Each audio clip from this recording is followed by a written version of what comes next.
Welcome to the Deep Dive. Today, we are strapping in for an exploration of competitive anxiety. We're focusing specifically on one of the most high-pressure, intensely scrutinized moments in sport, mental preparation for that very first tee shot in a golf tournament. It's the ultimate internal test, isn't it? Our sources, everything from elite performance psychology journals to coaching notes from the World Tour, they all make it really clear that the first shot is rarely about technique. Right. It's more of a signal. That's a signal, exactly. It tells your entire competitive system how to behave for the next 4 hours. And we all know that feeling. The silence gets too loud, you feel those invisible eyes on you, and then suddenly that internal dialogue, that voice of doubt, it just gets amplified tenfold. Yep. That instability, that inner questioning is what turns a smooth swing into a tentative kind of rushed disaster. And the consequence of that mental noise is immediate. Right. It's physiological tension. Yeah. It is. The body tightens, blood pressure rises, and your decision-making faculty just narrows. This is why the core insight from performance coach Henrik Jensch is so powerful. He says, most of the time, the ball goes where your last thought sends it. So our mission today is to replace that last thought of panic with one of absolute conviction. That's the goal. Okay, so let's unpack this crucial process. Because the prep for this high-stakes performance, it doesn't just begin when you step onto the tee box. The source material really emphasizes that your routine has to be active from the moment you leave the practice area. That's right. The performance begins much, much earlier.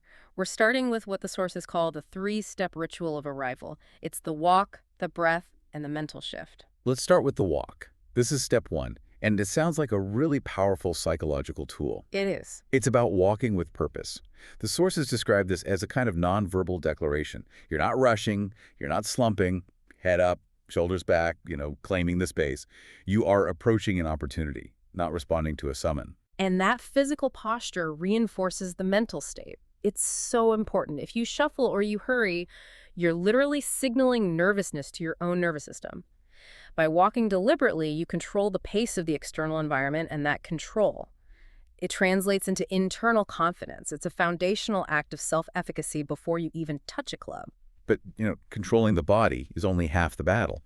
So now that the posture is set, how does the material advise grounding the frantic mind? That brings us to step two, the breath. This is where we anchor the nervous system. This is completely non-negotiable. You must slow the physical body to slow the mind. The specific technique highlighted in multiple sources is box breathing, and you do it while you walk toward the tee or wait for your group. And we have the exact prescriptive ratio here for you. You perform 2 to 3 complete rounds. You inhale for 4 seconds, hold for 4 seconds, exhale for 6 seconds, and then hold for 2 seconds. That specific elongated exhale is the key, isn't it? It absolutely is. That prolonged 6-second exhale is what triggers the relaxation response through the vagus nerve, which is, a critical pathway linking the brain to the heart and the digestive system.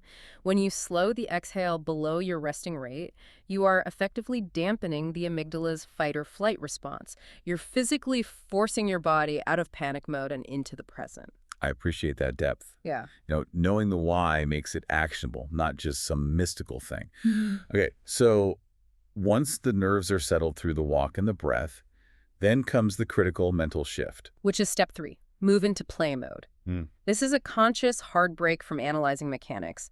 The sources are very, very strict on this point. Once you leave the practice facility, the internal dialogue about wrist angles or swing planes, it must stop. It has to stop. Your focus shifts entirely to the target and the committed routine. You are now the performer, not the engineer. So we've walked the walk, we've calmed the nerves, and now we're arriving behind the ball, ready to transition from the place where decisions are calculated, the think box, to the space where the committed action occurs, the play box. Right.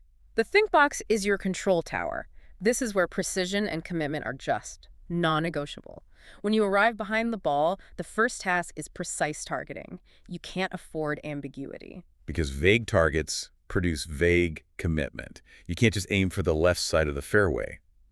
The sources demand hyper-specificity, like identify the third branch on the oak tree past the bunker, or the shadow line on the left edge of the cart path, something visually distinct that you can lock onto. And coupled with that precise target, you must commit to the shape. You have to decide. Draw, fade, high, low.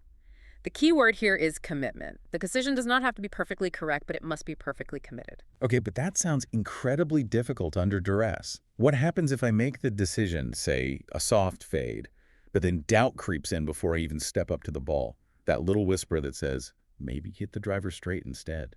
Yeah, that internal debate is what kills performance, and the sources suggest a pretty potent intervention for that. You lock the thought in with affirmation. You must say your intention out loud, or at least internally with conviction. I am hitting a medium height fade toward the right edge of the fairway trap. That's powerful.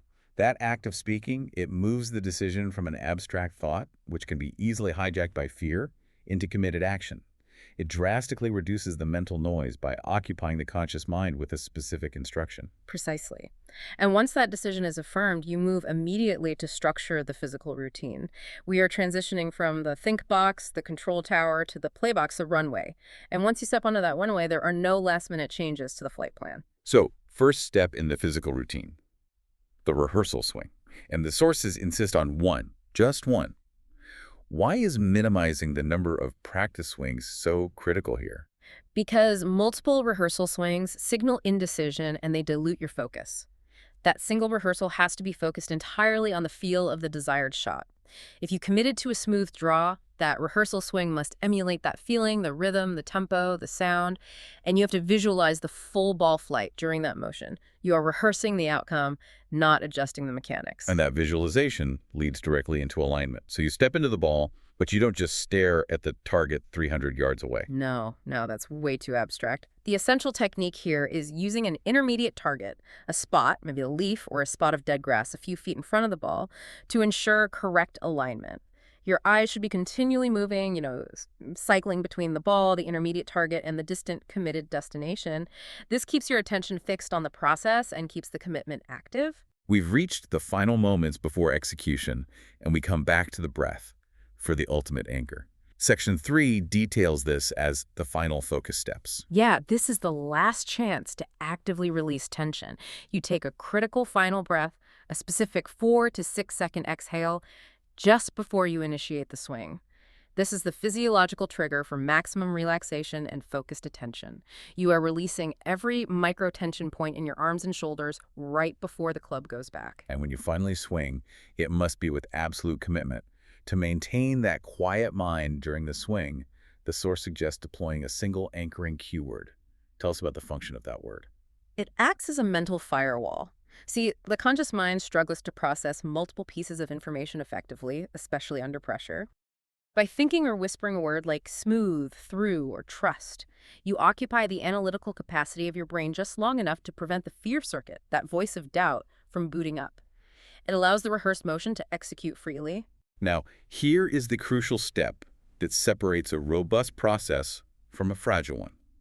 The aftermath, the neutral response. This is mandatory mental hygiene. Regardless of the outcome, whether you pipe it down the middle or hook it into the woods, the reaction has to be neutral. If it's good, you silently note the successful commitment to the process. If it's off, you learn one piece of data and you immediately move your attention to the next objective. Why is that neutrality so powerful, though? Why can't I allow myself a moment of celebration if I hit a perfect shot? Because the goal of the routine is process stability, not outcome reward. Celebrating a great shot or, punishing yourself for a bad one, that ties your mental state to an external variable you can't always control. The neutral response ensures that the entire process, walk, breathe, commit, swing, remains robust and unaffected by the momentary luck of the ball flight. It's the highest form of control over your competitive mind. So we've detailed this intensive routine, but as you said, we can't just save this for tournament day. We have to train it. What specific drills do the sources recommend for mastering this first tee pressure? We have 3 specific drills outlined for our learner. Drill 1 is the foundation of habit building.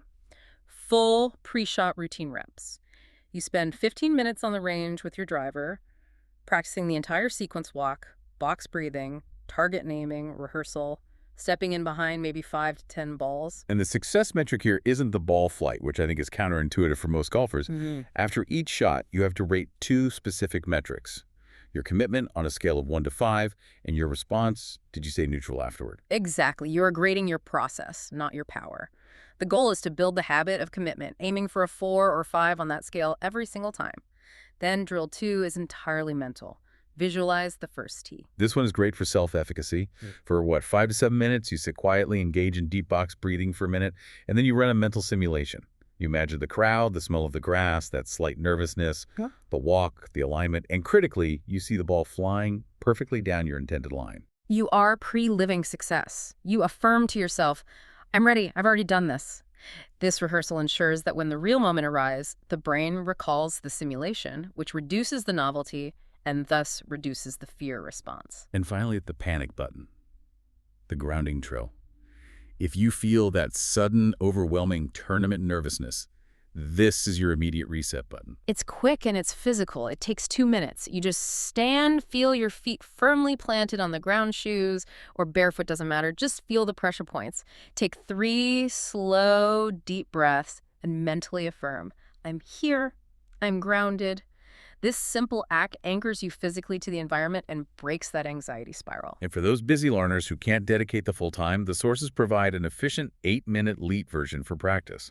It's like 3 minutes of visualization, 3 dry runs of the full routine in the backyard or living room, and 2 minutes dedicated solely to grounding and box breathing. Efficiency meeting commitment, just like you said. And this raises an important question about measurable success. We aren't chasing outcomes, so we need metrics for the process itself. The sources are excellent here, providing a clear checklist for accountability. Your goal is to keep the entire pre-shot routine from stepping behind the ball to impact to a maximum of 20 to 30 seconds. No dwelling. And physiologically, you should be tracking those slow breaths. The aim is for 4 to 6 breaths per minute on the tee, and the ambitious goal for neutral responses. 80 to 100% commitment to controlling your emotional state after the ball is struck. So you have a final mental verification right before you step into the play box. It's a simple mini checklist. Did I take 2 deep breaths? Did I name the specific target? Did I rehearse the shot feeling? Did I commit with a cue word? And am I ready to respond neutrally after the shot? If those 5 boxes are checked, you've done everything required. That feedback loop is what makes this routine so resilient. Before your next round, you have to reflect. You ask yourself, what specific elements helped me feel most in control? Where did my attention go under pressure? Did I follow the routine or did I rush the critical components? You're constantly adjusting the process, not the mechanics. So what does this all mean for the high-pressure situation? We've covered the physiological and the psychological steps to control the mind before the swing. The goal, ultimately, is not hitting a perfect shot. It's ensuring that the first shot is intentional, committed, and fundamentally free of that paralyzing fear of failure. Your process is your performance. And if we connect this back to the bigger picture of competitive mentality, the sources leave us with this powerful final insight. The players who win aren't the ones who never feel nervous. They're the ones who know exactly what to do when they do. That knowing, that trained response, is the true competitive advantage. So the next time you face a high-pressure start, whether it's a tournament tee shot or a critical presentation, ask yourself, what specific elements of my routine did I utilize to ensure my attention stayed focused on my trained process rather than the desired outcome? And what will I rate my commitment score on that crucial moment?